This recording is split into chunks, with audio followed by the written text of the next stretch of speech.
Kerja tanah adalah antara proses penting dalam kerja-kerja pembinaan. Aktiviti pembinaan yang melibatkan kerja tanah seperti proses pembinaan asas, sistem saliran, sistem utiliti untuk bekalan elektrik dan air memerlukan perancangan yang rapi. Dalam proses pembinaan, kerja tinjauan tapak merupakan proses awal yang perlu dijalankan di tapak selepas kerja mereka bentuk dilaksanakan.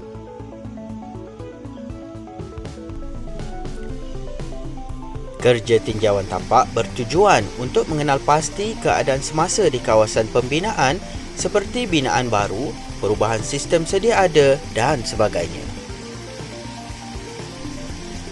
Beberapa kawasan yang melibatkan kerja pembinaan dikenal pasti dan kerja penggalian dijalankan dengan menggunakan jentera.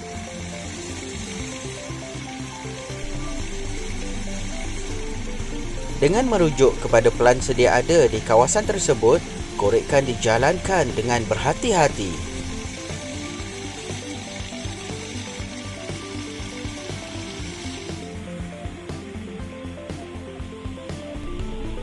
Pada kedalaman tertentu, sistem sedia ada dikenal pasti seperti saluran paip, bekalan elektrik, kumbahan dan sebagainya.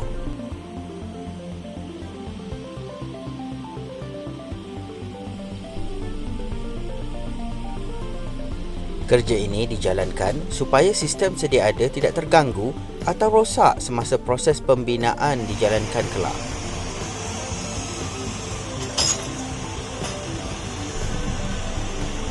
Selain daripada itu, adalah amat penting untuk mengenal pasti keadaan tanah di lapisan bawah.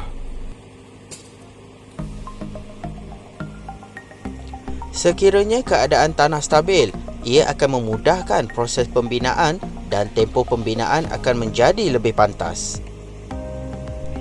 Namun begitu, seandainya struktur lapisan tanah adalah lemah dan tidak stabil, langkah persediaan boleh diambil agar kerja pembinaan dapat dijalankan dengan baik dan selamat. Struktur tanah yang lemah boleh mengakibatkan runtuhan semasa pembinaan dan ini akan membahayakan pekerja maupun pengguna di sekeliling. Penggunaan sheet pile adalah antara cara yang boleh digunakan untuk menjadi dinding penahan tanah yang tidak stabil.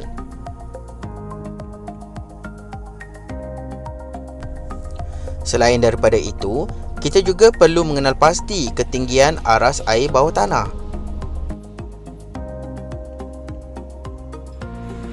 Paras air bumi boleh berubah mengikut keadaan semasa, seperti pemanasan global, pergerakan air bawah tanah dan sebagainya. Kadar paras air bumi yang tinggi memerlukan pemerhatian yang teliti kerana ia boleh mempengaruhi proses pembinaan dan penggunaan peralatan yang sesuai.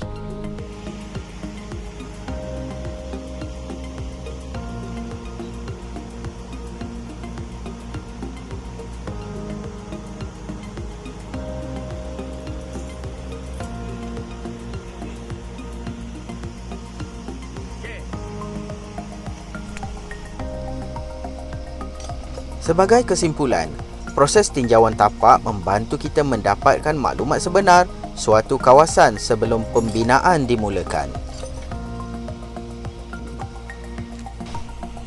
Langkah awal yang sedikit ini akan mempengaruhi keseluruhan kerja pembinaan sama ada akan berjalan lancar atau sebaliknya.